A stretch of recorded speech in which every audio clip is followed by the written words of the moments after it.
2025 na mga idol, syempre isang mabilisang bakasyon muna tayo sa probinsya namin. Para naman makumusta natin sila mama at mga kapatid ko, syempre mga pamangkin na rin.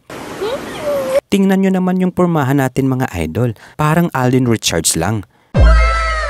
Yung kinulang version nga lang. Bahala kayo dyan, basta feeling ko ako si Alden Richards. Shoutout nga pala kina ate, mga avid fans na nakasabay natin sa biyahe, kaya selfiehan na natin yan. Ayan, pumasok na ako sa eroplano. Naglalakad na ako sa may hallway. Nasa dulo pa kasi ang assigned seat ko. Siyempre, nilagay ko na rin sa overhead cabin ang backpack natin para mas komportable ako sa upuan. Tapos, yung maliit kong hand carry, nilagay ko na lang din sa ilalim. At ang pinaka-importante sa lahat, huwag din nating kalimutang i-fasten ang seatbelt natin para sa safety natin. Ilang minuto lang ay umandar na rin ang eroplano, kaya naisip kong mag-video-video muna. Ito nga pala ang gamit kong pang-capture. At dahil 1 hour and 45 minutes ang biyahe mula Manila to Davao, umidlip muna ako. Gabi na nga pala kaming dumating sa Davao Airport. Thank you Lord sa napaka-smooth at safe flight. Di ko na nga pala na-record yung pagdating namin sa bahay, kung saan gulat na naman si mama pagdating namin. Kinabukasan ay pumunta kami sa pinakamalapit na park sa amin para doon magbanding at magsalo-salo sabay ligo na rin sa sapa. Kaso biglang bumuhos ang malakas na ulan. Pero okay lang yan. Tuloy pa rin ang kasiyahan. Ulan ka lang. Kami gusto naming mag-enjoy.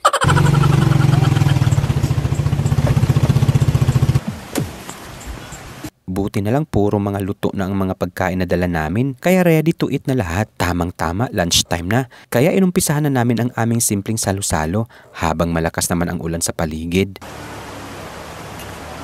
Pagkatapos kong kumain ay pumunta na ako sa sapa para sana maligo. Kaso nung tiningnan ko, medyo hindi malinaw ang tubig ngayon dahil na rin sa lakas ng ulan. Kaya saktong tampisaw lang sa tubig ang ginawa ko.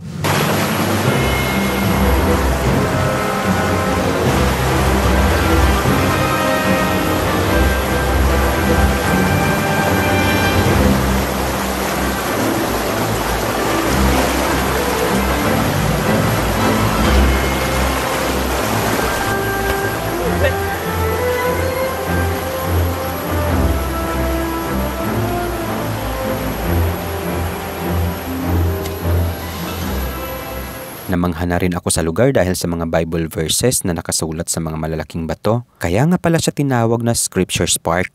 Mahilig talaga ako sa mga nature, kaya trip na trip ko yung tunog ng agos ng tubig. Tulad nito.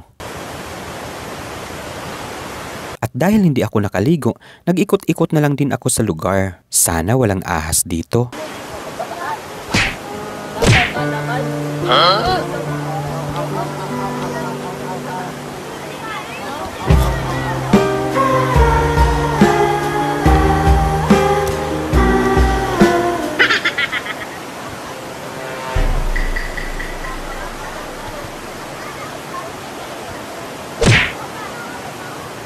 Wait a minute, parang sarap talaga maligo eh. Tara, balik muna tayo dun sa sapa. Baka malinaw na yung tubig. Tumigil na kasi yung ulan. Kaso hindi pa rin. Yan nga pala mga pamangkin ko. Ayan, nakipagkulitan sa kamera ko. Maligo ka, tigo na. Hi!